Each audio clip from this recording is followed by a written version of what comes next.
Bonjour monsieur, dame. Vous prenez un peu d'eau avec le repas? Oui, mettez-nous une bouteille. Plate ou pétillante? Mettez-en une de chaque.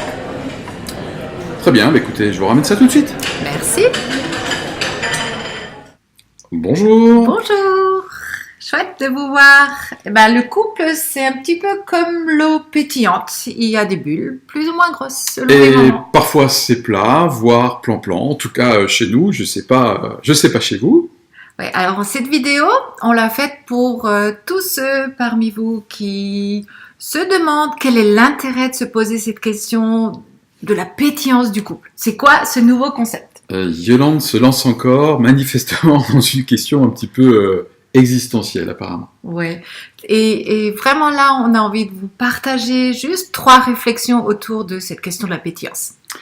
Et en fin de vidéo, une idée concrète, peut-être en tant que cadeau à se faire en tant que couple.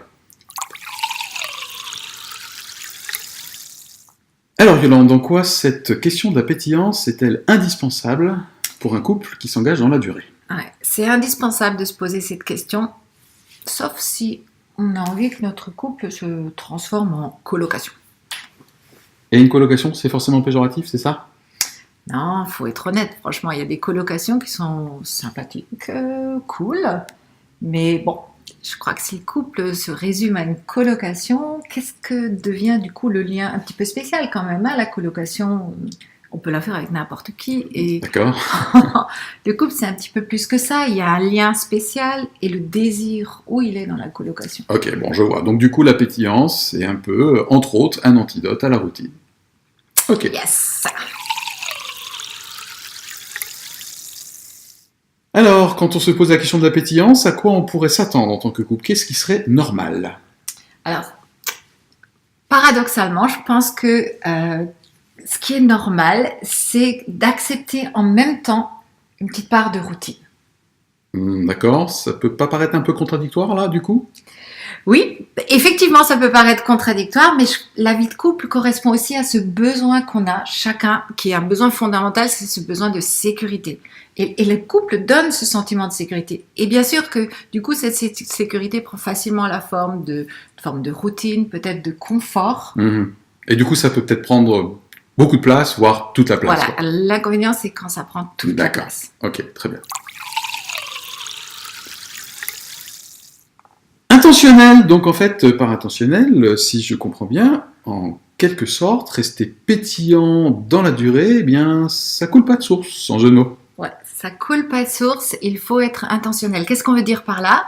C'est que la vie de couple, ça se travaille quelque part, ça demande du temps, on investit du temps, on se pose de bonnes questions, on s'arrête de temps en temps et on se demande qu'est-ce qui est satisfaisant, qu'est-ce qui ne l'est pas. On prend soin de sa relation. D'accord, donc en fait ça s'entretient quoi. Ça s'entretient et c'est loin d'être une évidence pour la plupart des couples. D'où le terme donc d'intentionnel. D'intentionnel, ouais. Donc, on va récapituler ce qu'on a dit. S'il te plaît. Voilà, premièrement, c'est indispensable de se poser cette question pour ne pas devenir des colocataires. Deuxièmement, c'est normal qu'il y ait une part de routine, ça fait partie de la vie de couple, ça donne un sentiment de sécurité, il n'y a pas de quoi paniquer par rapport à ça.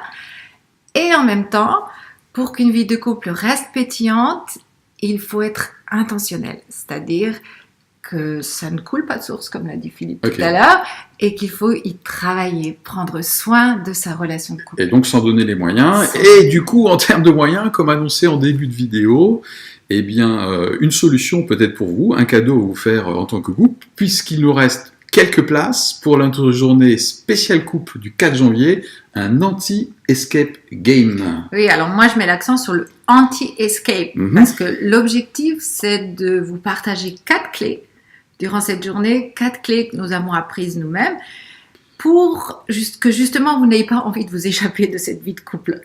Et on va avoir toutes les raisons du coup d'y rester, et même que c'est bien quoi. Ok, très bien. Alors, ça vous intéresse, cette journée du 4 janvier, eh bien, toutes les infos et les moyens de vous inscrire en cliquant en fin de cette vidéo sur le bouton qui est prévu à cet effet. Voilà. Bon, nous on a fait le job. Donc, ciao et puis peut-être au 4 janvier.